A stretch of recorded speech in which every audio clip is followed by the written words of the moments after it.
Welcome back to another episode of Our Truth. It's forever we not me. We got Corey Ford here, and on this episode, I always want to ask, football players that was actually able to go D1 because it's only what 2 to 3% of the world to even go D1 in the beginning, let alone to start. You know what I'm Yeah, saying? So I always want to go down the path of the life after football because even with what I noticed with professionals, we don't even think they're humans. You know what I'm saying? So yeah. sometimes people look at it as y'all just entertainers. So first, I got to give a little backstory. Maybe he can correct me on some of this stuff if I'm wrong. Some stuff I found. So Skyline High School grad. He was second team all district. 120 tackles, 7 sacks, 20 tackles for a loss. Rated as the nation's top 30 defensive tackles. All this correct, right? Sound about right. That's low. Yeah. I know it's a while ago. You might not remember, but I just had researched this myself. I was like, oh snap! Name one of Texas' top 100 prospects in the Fort Worth Star Telegram, and also was a member of the Texas football top 2001 team, top 300. So my first question, I guess we'll get into is like, could you describe what it takes to even be one of the most sought after defensive tackles in high school, like to even be recruited to go D1? Can you describe the work ethic it takes to even get to that point? Well, for me, like it take that dedication for sure. Like, I just remember I didn't start playing ball to like middle school. So, and even at that age, I used to cousin Al. He used to stay with us. He had me doing like the push ups, running with the bag and stuff, running with the weights and stuff. So just putting in that extra work when everybody else not putting that work in, and just making sure you put that time in for it. So I mean, it's a long road. I was blessed obviously with the height and the size too, so that helps. You know what I'm saying? So that helps separate you from people when you blessed with that as well. But you definitely gotta keep on working at it. And that'd be like I would say one of the things when you make that transition from high school to college as well. If you don't keep doing the same thing, then you gonna because everybody gonna be good once you get to college. Right, Yeah. right. So the second part of that question, how did it feel once the work ethic started taking over? And like when once the college coaches start wanting to talk to you and you start getting those offers, like how was that feeling? Did you know it was coming? Like was you one of those players that was always confident in high school? Like you knew that was coming, or you was kind of surprised by it? No, it kind of came out of nowhere. Not out of nowhere because I mean I knew it probably would happen, but not to the level because the skyline it wasn't like a lot of people going like D1 and stuff. It was like one or two. It's not like it is now where the exposure is a lot wider. Mm, So a lot more eyes on schools and stuff. So you might get like one D1 person like every few years, and everybody else going to like smaller schools. So yeah, it was surprising to start getting all the letters, coaches coming to the house and stuff to visit with your parents. So, but I'm pretty even killed when it comes to stuff like that, so I don't get too high, too low with stuff mm, like that. But yeah, it definitely was surprising though for sure. yeah.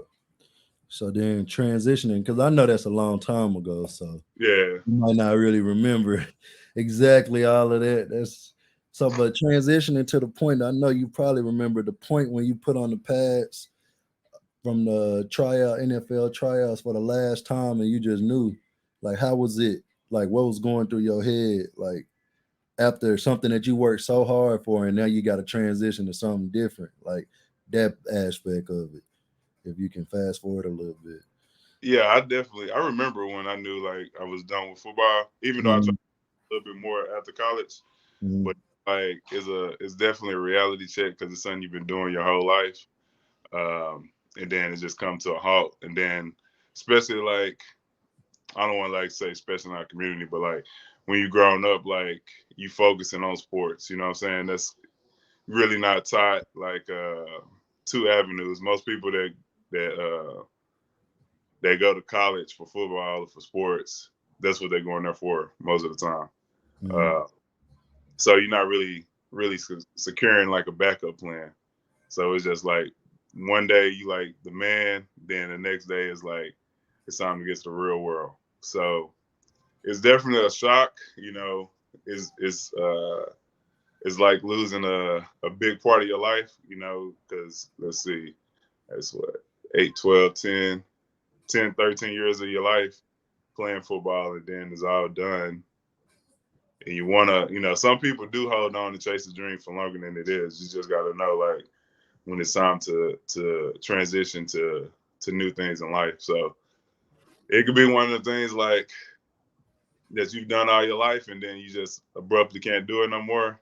Mm-hmm. Not you don't want to do it no more, just because there's no longer the opportunity to do it no more. You know what I mean?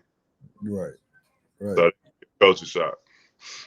And so those experiences, like you said, you don't get too high, too low, which is something personally I gotta work on, man. That's tough. But Yeah. those experiences from football, like the ups and downs, do you feel like it prepared you for life or it kind of hindered you? I think it's a double edged sword when it comes to sports in Mm-hmm. general. It prepare you for life in the standpoint of you're going if you driven, so it's going to put that work ethic in you, discipline. You know, you on a set schedule, so you're going to be able to conform, especially when you transition to like if you're going to corporate America, like teamwork aspect, being able to work with others, being competitive. So from that standpoint, it does help, I guess, transition towards life. But then on the flip side, because you are like a D1 athlete, everything pretty much been given to you. Mm. Really don't have to.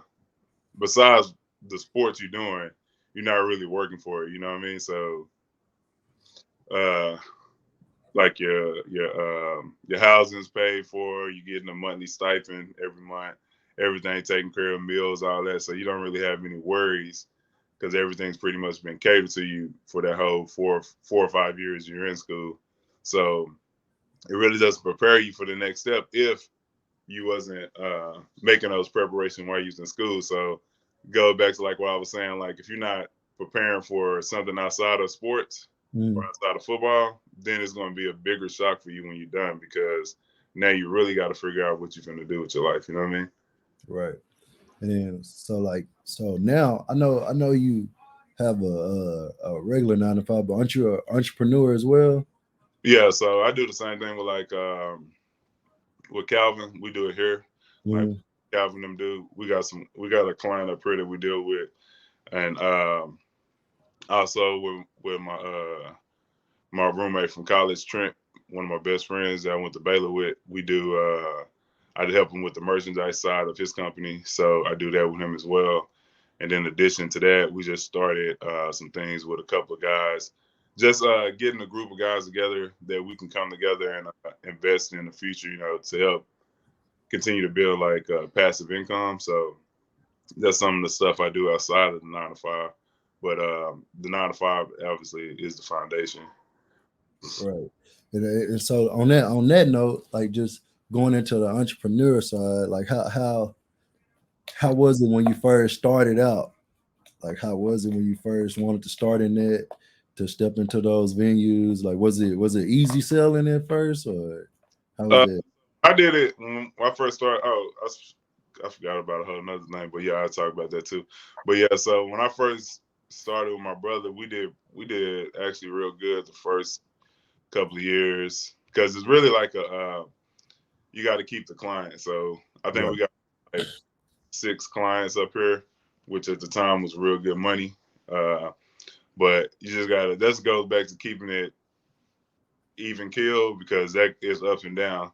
I know you. I don't know if Calvin and went in depth with that when you talk to them, but like you can lose a client you can lose all your clients in like one day. So Mm. yeah, down with that. But yeah, that what like entrepreneurship. I know everybody talk about it like it's a thing to do, but yeah, it's hard because I forgot to even mention that me and Calvin tried to do the trucking thing. Mm-hmm. That was we took a big L on that. So it can if you're not mentally prepared for it, it can definitely set you back for it's like not wanting to go try to do something else because you know it got a sour taste in your mouth, especially when you lose a large amount of money over something you think going to be uh, profitable for you. So yeah, it can go either way. You know what I'm saying? And that's Yeah. like go back to like sports. It prepare you not to. You're gonna have your wins. You're gonna have your losses. You know what I mean? But at the Right. end of the day, you're trying to finish the season with a good season, the season of life. You know what I mean? So it's gonna be some good and bad in there, but you just gotta continue to strive towards your goals you got set. Right. I can I can show empathize with that, man. Sometimes you think, like I said before, like I thought I could skip some steps. Yeah, You can't skip those steps, man. right.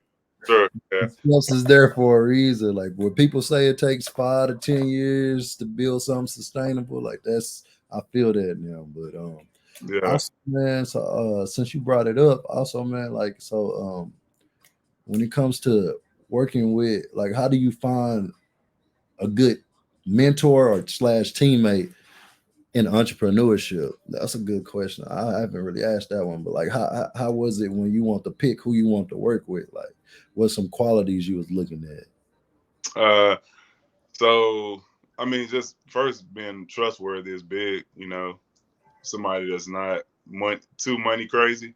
Mm, Gotta be driven, but you know, if you too money crazy, always about the money, it could be it could get sticky with that. And I really kind of like hesitant anytime I do anything like with friends and stuff because I definitely value my friendships over even making money. So that's the biggest thing you have to come to grasp with when you want to work with someone like as a business partner in general. You got to be able if y'all have a friendship prior to that, y'all got to be able to know, hey, we might lose whatever we put into this. You know what I'm saying? But we can't have no finger pointing. You know what I'm saying? So you got to be able to. If me and you started a business tomorrow, we both put in 10,000, we lost our 10,000. It's just I'm not gonna be able. I'm not gonna be holding it over your head like we ain't gonna be cool no more because we lost your money. I knew it was a it, so you just gotta be able to pick the people that's gonna be like minded when it comes to that. And then for as like mentors, I mean, I like minded people, but people that challenge you as well. So not like a lot of yes man. You know what I'm saying? So that's gonna actually challenge you mentally, and that you can see. You know how it used to be like. You can know when I used to say like you know somebody a Christian by the way they act. Like right. so the same thing. Like I can know you actually doing something without you, but you had to like be extra and show me about it. You know what I'm saying? Yeah, yeah. So, You can see the yeah, results. They don't have to talk themselves up. Kind right. right, right. And then so like so with all the challenges and ups and downs and everything that you already kind of explained, one of my main questions I like to ask somebody, if you had first, if you had that kid that's going D1 right now and they came to ask you like, hey, what advice would you give me since I'm going into this first year of my college career? What would you tell them? Um, two things I would tell them. Number one, if you're gonna do football, take it seriously. Like, well, that would be one of the things I felt like I lacked that when I transitioned from high school to college because I was already, when you're in a considered quote unquote like a great athlete, and if Mhm. you transition, you're gonna be around other great athletes. But if you don't continue to put that extra work in, it's just going to even the playing field. So be focused on if your dream is to make it to the NFL, you need to be focused on that, not like going because you can get caught up in going out doing X, Y, and Z while you're in school and not focus on really football, just going through the motions because you got the talent, but you're not putting the extra work. And you got enough talent to still play, but not enough talent to separate yourself to make it to the next level. So that'll be one of the things. And another thing is just in general, which is big, is make sure you focusing on something outside of football. Like we get caught up. Shoot, I think probably 90% of the people on the football team, especially that was black, was communication major or something. You know what I'm saying? Because they're going, when you get there, they're going to try to push you that way because it's going to be the easier courses. And they got to worry about you flunking out. They don't have to worry about, you know what I'm saying, you being in class all day and stuff like that. So do the thing that I seen that was different because I went to Baylor, which is majority is like 1% black, you know what I'm saying? And it's actually like 0.5% because you got blacks and then African Americans and you got Africans and they don't really match. So it's like when you get there, the people of non-color that was on the football team, they was focusing on academics and then sports. So make sure you focus on your academics first because you're gonna need that when you get through. If that's, you know what I'm saying, if that's your, if you don't go all the way, you want to make sure you got your fallback plan in place already. And then on the entrepreneurship, because you said your 9 to 5 is a foundation. So what advice would you give that entrepreneur starting out that's thinking of quitting their job early because the money will look good? Like what advice would you give them when you start? If you got, it's going to be, I would say a 9 to 5 is going to give you stability. You know what I mean? So it's comfort. You know what I'm saying? Like I get comfort. I know my check going to come every 2 weeks. I know I got benefits. I know if something happened, I need to go to the doctor. You know what I'm saying? I know that. If once you get into that entrepreneurship lane, then it's all on you. You know what I'm saying? It could be a ebb and flow of things that's how the business go. Like you up one month, down the next month. Then you got to be disciplined enough, especially if that's all you're doing, to hey, you got to put money back for healthcare if you got a family. Hey, you got to put money back for taxes because you got to pay taxes at the end of the year. Hey, you got to put money back for retirement because you don't have a 401k because you're not working a regular job. So it's all good while you're making the money, but if you're not putting it in the right pots, then you're gonna be in the same spot. You might as well have got a 9 to 5. That way they could at least done it for you. You know what I'm saying? Right. People get caught up in being an entrepreneur because that's just like the wave right now, which I don't knock it either way. But the reality of it, some people, entrepreneurs, they could be out there struggling. You know what I'm saying?